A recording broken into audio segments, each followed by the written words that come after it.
Hello, everyone. Welcome to IAB There, our regular streaming show in which we connect the digital advertising ecosystem.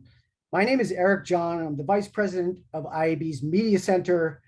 This episode of IAB There is sponsored by T-Mobile Marketing Services. T-Mobile's Magenta marketing platform uses the power of mobility data to connect brands with their best customers, combining high-quality signals with premium digital environments. Magenta delivers actionable, engaging, and measurable experiences. On today's show, we're thrilled to speak with our special guest and friend, Michael Scott, where we'll be discussing what it takes to get CTV ad spend right and the new rule of 40, which Michael's going to share with us shortly. Just before we jump in, a little bit about Michael. He is head of sales for brands at North America at Samsung Ads. He brings more than 20 years of business development, sales, and marketing experience in digital advertising, television marketing services, programmatic and sports marketing. And he works with brands to help them reach their marketing goals, leveraging Samsung Ads, smart TV insights, especially to engage consumers wherever they're viewing content across smart TVs, mobile, or desktop. Prior to Samsung, Michael was Chief Revenue Officer at TrueOptic, and before then, Senior Vice President, Strategic Partnerships with Cox Media Group's Gamut team. As an entrepreneur, Michael started and later sold two successful content marketing businesses and agencies, Fourth Element Group and McDuff. So we've got some great background to feed on here for this conversation. Michael, welcome. Let's talk about CTV ad spend and where audiences are today, where they've been heading. Since the spring new fronts and the upfronts, there's been a ton of strategizing. Publishers, brands, buyers, they've all been trying to understand what the shift in consumer viewing has been, since obviously the drive of or the impact of the pandemic on viewing behaviors. I'd be really curious if you could share what's your current take on where people are spending time, what's the demand as a result across linear, CTV, and other forms of digital video? It's bananas. But before I get into it, thanks. Always great to see you, Eric, and appreciate being part of IAB There with our fantastic partners from the IAB. So yes, it's a little nuts right now, and has been for a while. Certainly the pandemic helped propel and accelerate the consumer shift to connected TV viewership, whether it's through app or through streaming services like we have Samsung's TV Plus, which is a free ad-supported television on your Samsung televisions. But what this has done has really created the audience shift. And one of the things that we've tried to address with this is what it's done to advertisers in terms of their reliance on linear and kind of putting their plans out of balance a little bit. We'll talk a little bit more about that, but certainly coming out of the upfronts and the spring new fronts this year, a lot of smart marketers were participating in those. From what I hear and from what I've read, the networks did quite well on year-over-year increases, turning back some money. So certainly there's demand out there right now for living room video experiences. And I want to kind of be clear on that what we're talking about is really a living room video experience and kind of separating it from mobile or desktop video, which is much more of a lean back experience where you're enjoying that with your friends and family. So the demand is there for living room experiences. And the advice we're giving to our clients right now, especially about fourth quarter, is please, please, please lock up some inventory for fourth quarter. If you haven't, especially if you plan on selling anything between Black Friday and Christmas Day, you need to make sure that you've already have your inventory locked up. The musical game of musical chairs has started. There are not a lot of chairs left, and the music is going to stop pretty soon. So I love that analogy. The music's playing, and it's probably getting faster by the minute. Definitely. So here's an interesting point that you just outlined, which is if you are a brand that is selling or a service or a product or whatever, there are probably some pretty specific things they need to know. How are you helping those kinds of brands, who either have already been deeply involved in direct-to-consumer strategies or e-commerce strategy? How are you helping them and the companies that are really getting their act together on e-com know where to show up? Because it's not always just the opportunity in digital it's not spray and pray. You can actually understand who your intenders are potentially. How are you showing them where they need to be? Well, Eric, you're right. The beauty of connected television and advanced television techniques is that you get to use all of those fantastic targeting, precision targeting of techniques that you use in digital, along with the measurement and the attribution, but bring it to the most powerful device in the home, which is the living room television set. So we're working certainly with a lot of our advertiser partners, whether in the DTC, whether they're lower funnel, mid funnel, or upper funnel, on bringing in their first party or third party data through one of our data partners, DMP partners that we would share with them, bring them in and being able to precision target. But precision targeting is not enough, right? We need to make sure that they're really rebalancing, especially if they have a linear investment. And that kind of brings me to the rule of 40 that we mentioned. So this term, the rule of 40, really applies to 40% on average of a marketer's budget needs to be spent or allocated against connected TV, against really think about it like streaming, like ad-supported streaming television, because otherwise, if they spend 100% in linear, they're missing a pretty significant audience and they're overserving the linear audience. Let me give you an example. We've taken an automotive client's high value audience and looked at it from a linear only, and then looked at it at the rule of 40. In linear only, they were reaching the linear audience by a factor of 200%. That was their index, while underserving the ad-supported, fast ad-supported, or the CTV audience by 25%, so about 75% index. When you look at that and you get to the rule of 40 and they start to rebalance their portfolio, and I think that's the message, right? This isn't kind of a zero-sum monolithic at CTV or bust kind of game. And it really, although we would love to work with folks, it's not about a Samsung ad story either. It's really about a connected television story.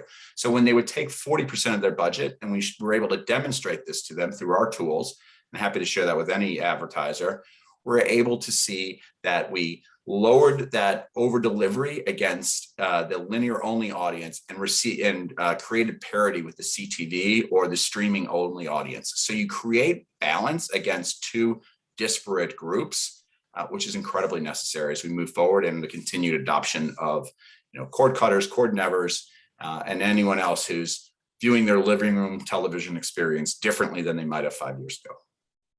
So there's something important that the audience probably should understand, and being able to make a claim on actual behavior and the contrast of linear viewing to streaming viewing. Why is Samsung able to make that claim? And if you could kind of highlight, there's the role of the OEM gives you an ability to understand what's going on, but why is that? How does Samsung know something that perhaps a panel-based research tool wouldn't be able to know?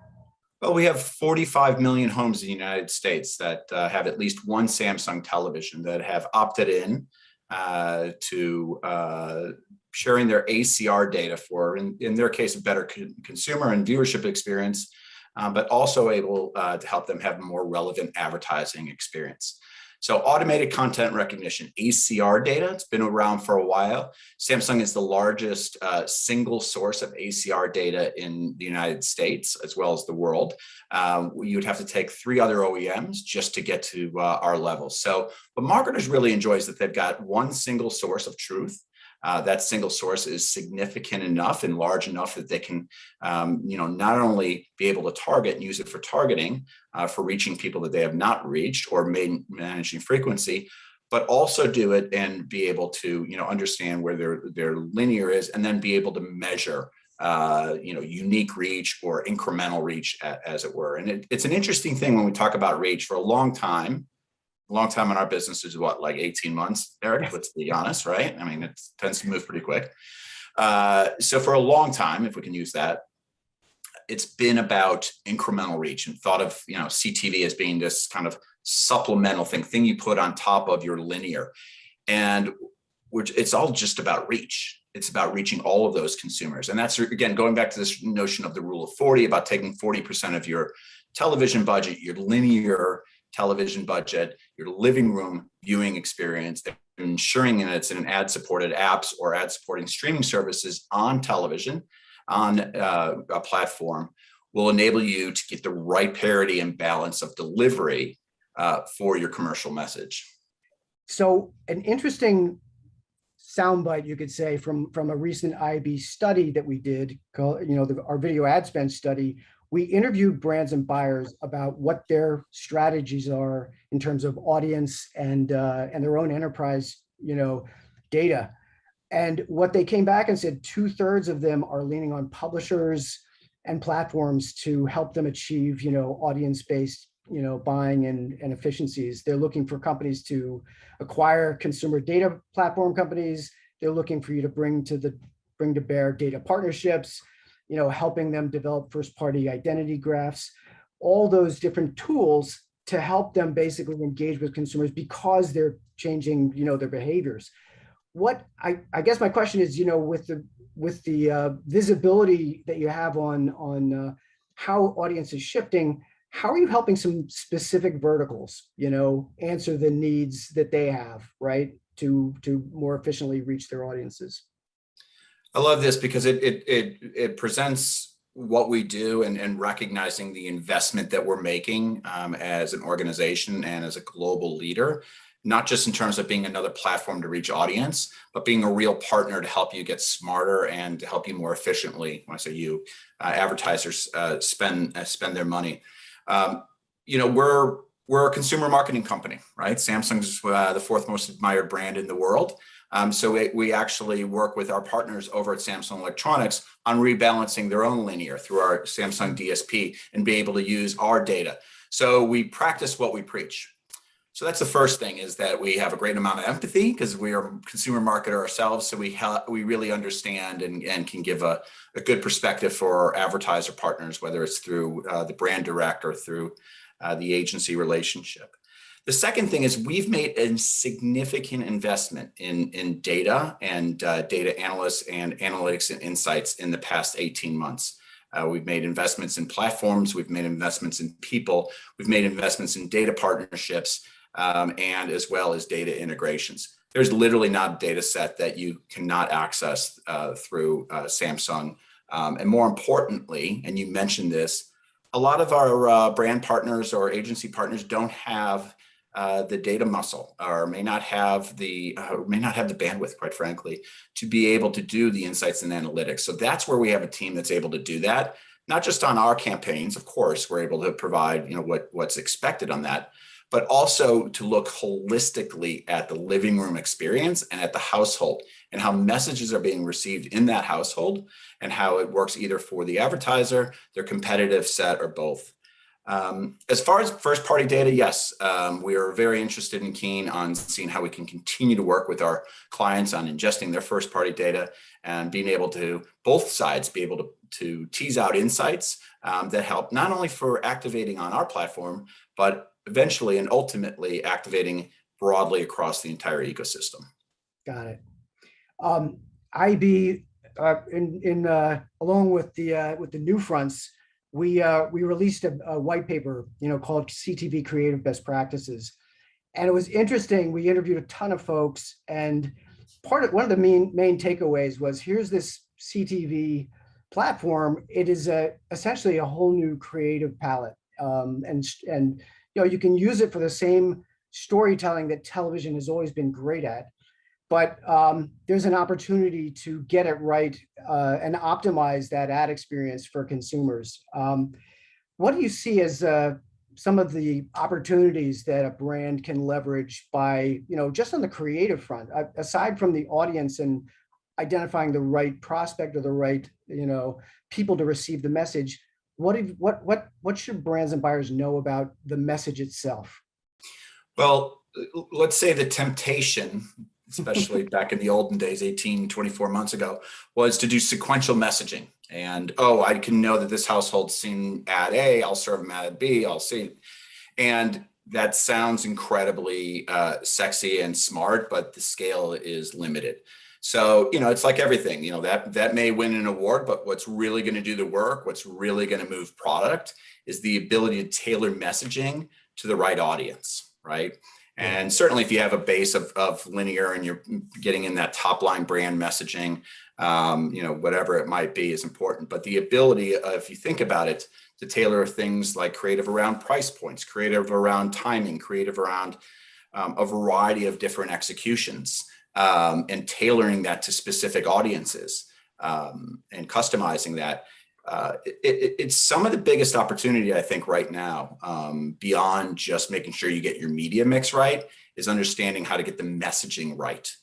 It's still a very nascent field. I'm glad to see the IAB's taking some leadership here in advising marketers on how to be smarter about that. I really view that that's the kind of the next iteration of connected TV, because quite frankly, your creative is going to look amazing on that big 65-inch Samsung frame TV in the living room versus versus a nice little laptop.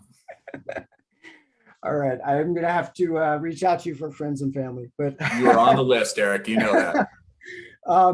Well, I just want to say thanks for sharing all these insights. I'm looking forward to hear. We've got our fall marketplace event coming up, and there's going to be some of this insight shared there as well. But this is great practical advice, and as the audience sands continue to shift, it's great to know where we can go to get some straight up talk about what brands need to do. Thanks again, Michael, for taking time to talk with us. Thanks, here Eric. at IB there.